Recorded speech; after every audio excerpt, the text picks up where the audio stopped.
My marriage counselor said, "Trust takes time to rebuild" during our sessions. 6 months later, I caught him with my wife. The words hit me like ice water when Sarah first suggested marriage counseling. We'd been married 8 years, and I thought we were solid until I found the texts on her phone 3 months earlier. Messages with her coworker David that started professional and slowly turned intimate. Late-night conversations about feelings and loneliness that cut deeper than any physical betrayal could have. When I confronted her, she broke down crying and swore it never went beyond texting, that she'd already ended it and wanted to fight for us. Dr. Michael Brennan came highly recommended from Sarah's sister, who'd used him during her own marital crisis 2 years prior. His office sat in a converted Victorian house downtown, all warm lighting and soft furniture designed to make broken couples feel safe enough to expose their wounds. During our first session, he explained his approach with calm authority, hands folded as he spoke about rebuilding trust through structured communication and gradual transparency. His wedding ring caught the lamplight as he gestured, a constant reminder that he understood marriage from the inside. The early sessions felt like surgical procedures, precise and painful. Dr. Brennan would guide us through exercises where Sarah had to account for every hour of her day, every interaction with colleagues, every moment that might trigger my paranoia. He taught us communication frameworks with names like active listening and emotional validation that made our conversations sound like corporate training seminars. Sarah participated eagerly, writing in workbooks and completing trust-building assignments with the dedication of a graduate student. I struggled more with the process, feeling like we were performing intimacy rather than experiencing it. When I expressed doubt about whether structured exercises could heal something as primal as betrayal, Dr. Brennan would lean forward with understanding eyes and repeat his favorite phrase about time. "Trust takes time to rebuild, Michael. These tools work, but only if you commit to the process without expecting overnight results." His confidence was magnetic, and Sarah would nod along as if his words were scripture, making me feel foolish for questioning the man we were paying $300 a week to save our marriage. By the second month, Sarah seemed transformed. She started leaving her phone unlocked on counters, sharing passwords to her social media accounts, and scheduling regular check-ins throughout her workday. The woman who'd once guarded her privacy fiercely now offered complete transparency with enthusiasm that felt almost performative. During sessions, she would describe her progress with clinical precision, using Dr. Brennan's terminology about accountability and emotional availability. He would praise her efforts while gently encouraging me to acknowledge the work she was putting in. The praise bothered me in ways I couldn't articulate. Dr. Brennan's attention seemed to linger on Sarah when she spoke, his body language shifting slightly forward as if drawn by magnetic force. He would compliment her insights about trust and communication, describing her as unusually self-aware for someone working through infidelity issues. When I made similar points, his responses felt more perfunctory, professional, but lacking the warmth he showed my wife. I started paying attention to these micro-interactions, cataloging moments that felt wrong without being able to explain why. During our 3rd month of therapy, Dr. Brennan suggested individual sessions to supplement our couple's work. He explained that personal exploration would help us each address underlying issues that contributed to the marriage crisis. Sarah jumped at the opportunity, booking weekly solo appointments on Thursday afternoons while I scheduled mine for Monday evenings. The individual work would help us show up more fully in our joint sessions, he promised, giving us tools to process emotions privately before bringing them to the shared space. Sarah's Thursday appointments always left her energized in ways that puzzled me. She would come home talking about breakthroughs and insights with glowing enthusiasm, describing Dr. Brennan's guidance in terms that bordered on reverence. He was helping her understand patterns from her childhood that made her vulnerable to seeking validation outside our marriage, she explained over dinner one evening. His approach was so different from traditional therapy because he focused on practical solutions rather than dwelling on problems. Her eyes lit up when she talked about these revelations, a spark I hadn't seen in months. My own individual sessions felt starkly different. Dr. Brennan seemed distracted during our Monday meetings, checking his phone occasionally and offering generic responses to my concerns about trusting Sarah again. When I described the lingering pain from her betrayal, he would redirect quickly to action items about forgiveness and moving forward. The depth and engagement he showed during our couples sessions evaporated when we were alone, leaving me feeling like I was speaking to a bored professional going through motions rather than someone invested in my healing. The contrast became more pronounced as weeks passed. Sarah would describe profound conversations about vulnerability and emotional intimacy from her Thursday sessions, while my Monday appointments felt like obligatory check-ins. Dr. Brennan would ask surface-level questions about my feelings and offer platitudes about healing taking time, but I never felt the focused attention that Sarah raved about receiving. When I mentioned this disparity during a couples session, he explained that different people respond to different therapeutic approaches, making it sound like my dissatisfaction reflected personal limitations rather than his inconsistent engagement. 4 months into therapy, Sarah started working later on Thursdays, explaining that Dr. Brennan had extended her appointment time to work through particularly complex issues. These sessions apparently ran past his normal office hours, sometimes ending after 7 in the evening when most therapists would be heading home. Sarah would arrive back at our house around 8, glowing with therapeutic accomplishments and armed with new insights about herself that she'd share over reheated dinners. The extended sessions were a sign of real progress, she insisted, proof that Dr. Brennan cared enough about our marriage to go above and beyond normal treatment boundaries. The Thursday evening pattern established itself so naturally that I barely noticed its regularity until Sarah mentioned rescheduling 1 week for a family obligation. She seemed genuinely disappointed about missing what she called her breakthrough session, explaining that she and Dr. Brennan had been working toward an important realization about her emotional patterns. The way she spoke about their therapeutic relationship had evolved from professional gratitude to something approaching personal attachment, though she framed it entirely in terms of healing and growth. Her language around these sessions carried intimacy that made me uncomfortable in ways I couldn't justify. During one of my increasingly hollow Monday sessions, I asked Dr. Brennan about the extended Thursday appointments with Sarah. He explained that her case required more intensive work due to her deep-seated patterns around validation seeking and emotional regulation.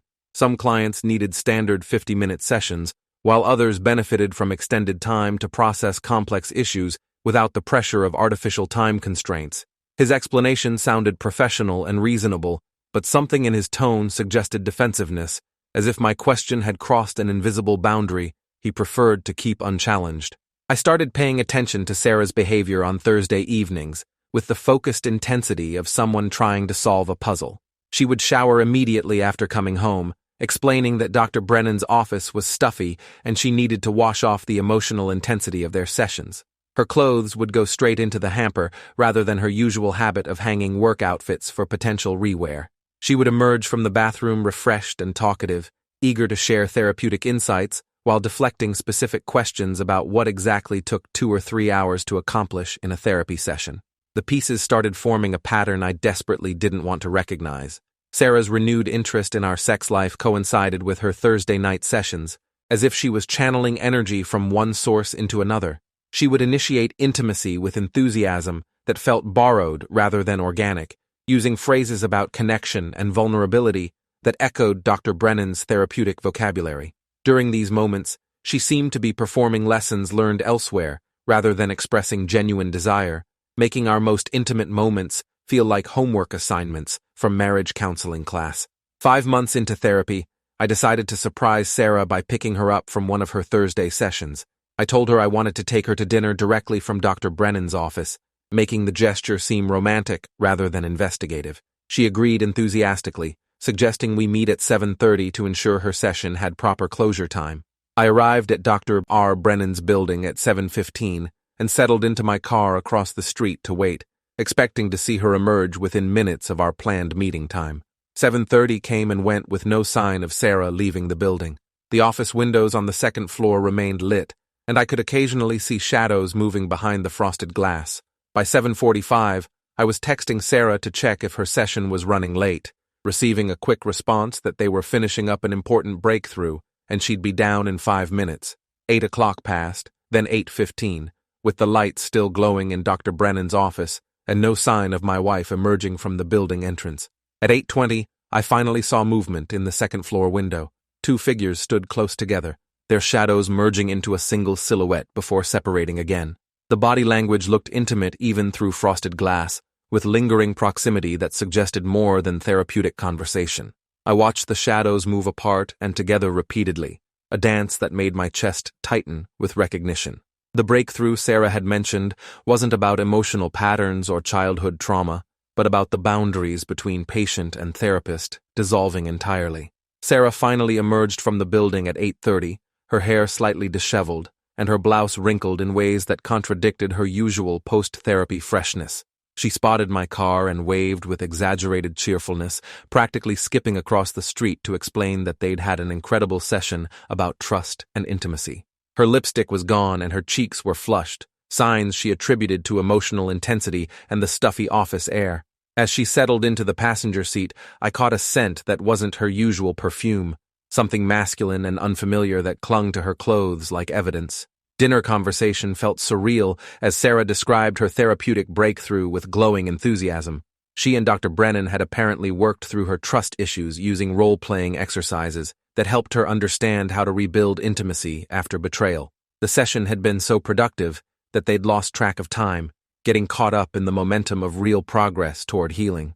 Her excitement felt genuine but misplaced, as if she truly believed that whatever had happened in that office constituted legitimate therapy rather than a profound violation of professional ethics and marriage vows.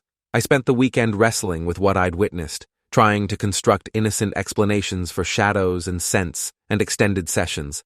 Maybe the intimacy I'd perceived was therapeutic breakthrough rather than physical betrayal. Maybe the masculine scent came from Dr. Brennan's cologne lingering in a small office space. Maybe my paranoia from Sarah's previous texting affair was making me see conspiracies where only healing existed. The reasonable doubt felt thin compared to the evidence accumulating in my mind, but I clung to it because the alternative meant accepting that our marriage counselor was sleeping with my wife. Monday evening's individual session with Dr. Brennan felt loaded with subtext I couldn't directly address. He seemed more engaged than usual, asking probing questions about my trust issues and tendency toward suspicious thinking.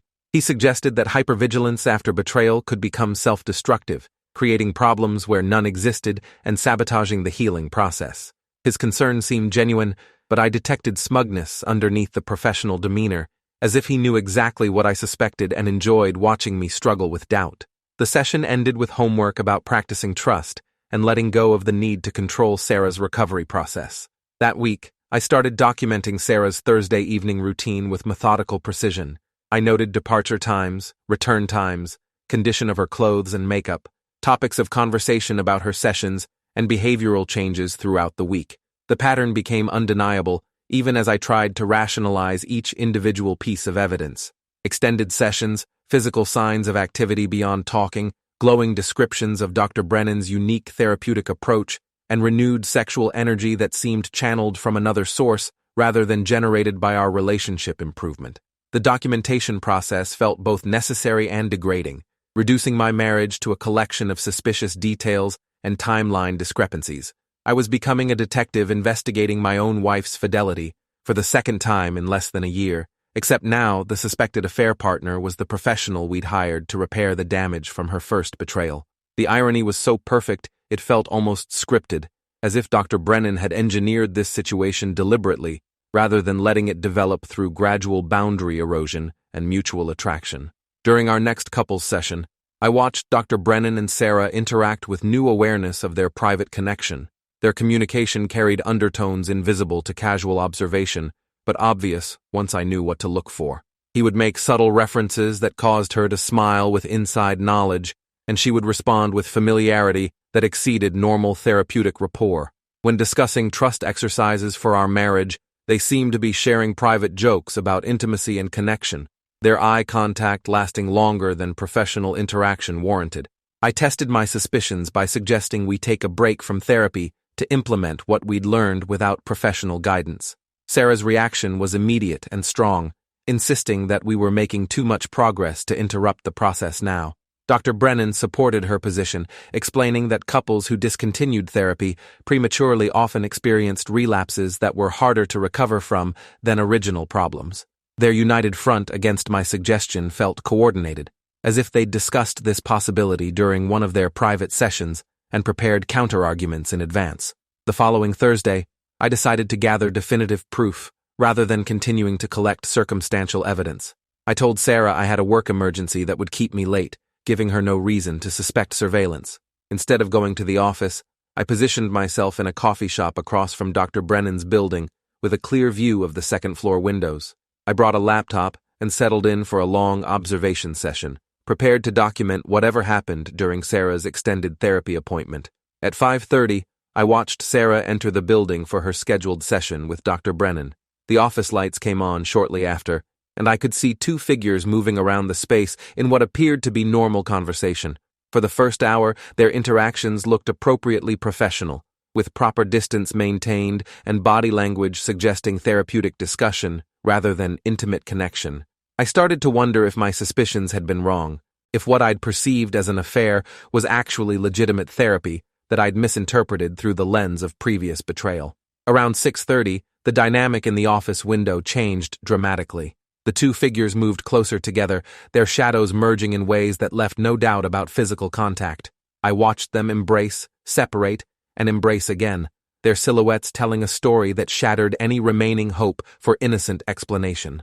The therapeutic session had transformed into something else entirely, with professional boundaries dissolving into the kind of intimate encounter that belonged in bedrooms rather than treatment facilities. For 45 minutes, I sat in that coffee shop watching my wife and our marriage counselor destroy everything we'd supposedly been working to rebuild. The shadows behind frosted glass revealed kissing, touching, and ultimately the unmistakable movements of sexual activity happening in the space where we'd been discussing trust and communication. The woman who'd promised complete transparency after her texting affair was now physically cheating with the professional we'd hired to prevent exactly this kind of betrayal from happening again. At 7:15, normal movement resumed in the office window as they apparently concluded their encounter and prepared for Sarah's departure. I watched them separate and straighten clothing, their post-intimacy routine suggesting this wasn't their first time transforming therapy sessions into sexual encounters. The casual efficiency of their movements indicated a well-established pattern, making me wonder how many Thursday evening breakthrough sessions had actually been elaborate covers for systematic adultery conducted under the guise of healing my marriage. Sarah emerged from the building at 7:30 with the familiar post-session glow I'd attributed to therapeutic progress. Her hair was smoothed and her clothes were straightened, but she couldn't completely erase the signs of recent physical activity. As she walked to her car, she carried herself with satisfied confidence that had nothing to do with emotional breakthroughs and everything to do with sexual fulfillment. Watching her drive away to return home and pretend her therapy session had been about rebuilding trust made my stomach turn with betrayal and rage. I followed her home at a distance, arriving several minutes after she'd already gone inside and started her post-therapy shower routine. When I entered the house, she called out cheerfully about her breakthrough session with Dr. Brennan, explaining that they'd worked through intimacy exercises that left her feeling more connected to the healing process than ever before. Her enthusiasm for describing therapeutic progress while washing evidence of adultery off her body created a level of cognitive dissonance that left me speechless with fury and disbelief. That night, I lay awake beside Sarah, listening to her breathe while mentally cataloging 6 months of lies disguised as marriage counseling. Every session where Dr. Brennan had preached about trust and communication while systematically seducing my wife felt like psychological torture designed specifically for my destruction. Every homework assignment about forgiveness and moving forward had been preparation for accepting even greater betrayal than the texting affair that brought us to therapy originally. The man we'd paid to save our marriage had been methodically destroying it from the inside while collecting $300 a week for the privilege.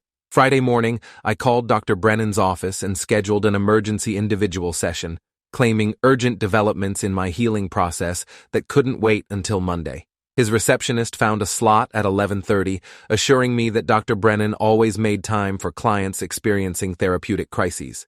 I spent the hours before the appointment researching professional ethics violations and state licensing board complaint procedures, arming myself with knowledge about the consequences he would face once I exposed his systematic abuse of therapeutic authority and professional boundaries. Walking into Dr. Brennan's office for what I knew would be our final session felt like entering enemy territory. The warm lighting and soft furniture that once seemed comforting now looked like stage props in an elaborate deception designed to make vulnerable people feel safe while being systematically exploited. Dr. Brennan greeted me with professional concern, asking about the urgent issues that had prompted the emergency appointment. His ability to maintain therapeutic demeanor while knowing he'd been sleeping with my wife less than 18 hours earlier demonstrated sociopathic-level compartmentalization that chilled me. I started slowly, explaining that I'd been observing changes in Sarah that concerned me about her therapy process. Dr. Brennan listened with apparent interest, taking notes and nodding at appropriate intervals, while I described her Thursday evening behavior and enthusiasm for extended sessions. He offered reasonable explanations for everything I mentioned, framing Sarah's changes as positive signs of therapeutic engagement and healing progress. His calm professionalism in the face of my implied accusations revealed someone accustomed to deflecting suspicion through clinical authority and psychological manipulation. When I mentioned seeing Sarah's car at his office building well past normal session times, Dr. Brennan's demeanor shifted slightly. He explained that some clients required extended appointments to process complex trauma, and that flexibility in session length often determined therapeutic success or failure. His defensive tone suggested awareness that I was moving beyond general concerns toward specific allegations, but he maintained professional composure while offering explanations designed to sound reasonable rather than truthful.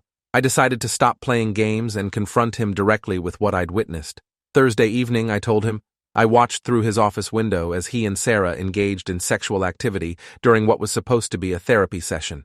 The words hit him like physical blows, his professional mask slipping to reveal panic and calculation underneath. For several seconds, he said nothing, apparently weighing his options for denial versus damage control in the face of direct accusation backed by eyewitness testimony. His response came in the form of clinical deflection wrapped in psychological terminology. He suggested that my history of trust issues might be causing me to misinterpret therapeutic techniques designed to help Sarah rebuild intimacy capacity. What I'd perceived as inappropriate contact could have been experiential therapy methods that appeared questionable to outside observers unfamiliar with advanced treatment modalities. His attempt to gaslight me using therapeutic language while knowing I'd seen him fucking my wife demonstrated breathtaking arrogance and contempt for both professional ethics and basic human decency. I pulled out my phone and showed him photographs I'd taken through his office window, time-stamped images that documented the timeline of their encounter. His face went white as he realized the extent of evidence I'd collected, the careful documentation that would make denial impossible when I filed complaints with the state licensing board and his professional associations. The photographs captured enough detail to prove sexual activity beyond any reasonable doubt, creating permanent records of his violation of every ethical standard governing therapeutic relationships. Dr. B. Brennan's professional composure finally cracked completely as he stared at photographic evidence of his career-ending behavior.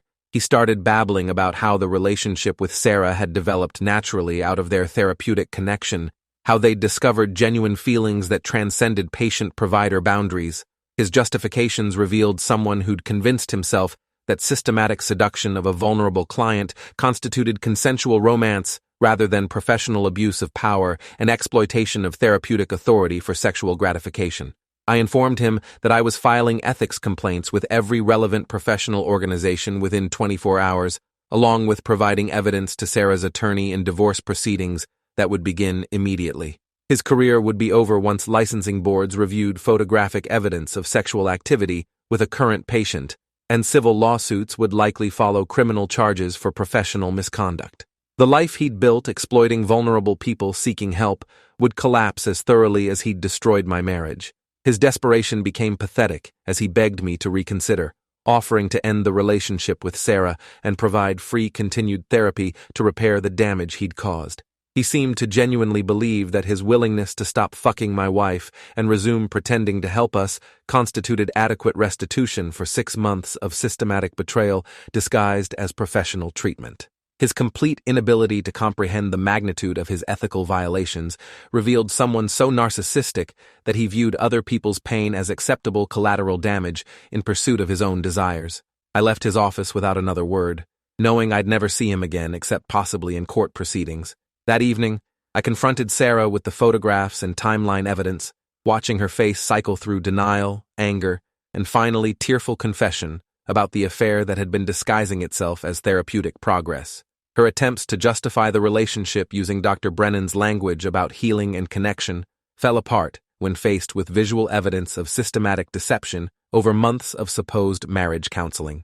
The divorce proceedings moved quickly once Sarah's attorney saw the photographic evidence of her affair with our marriage counselor. The professional misconduct element made settlement negotiations straightforward, with Sarah accepting minimal financial support rather than risking public exposure during contested hearings. Dr. Brennan lost his license within 3 months of my complaint, and criminal charges for professional sexual misconduct followed shortly after other patients came forward with similar experiences of boundary violations disguised as therapy. 2 years later, I'm remarried to someone I met through a hiking group rather than trauma recovery.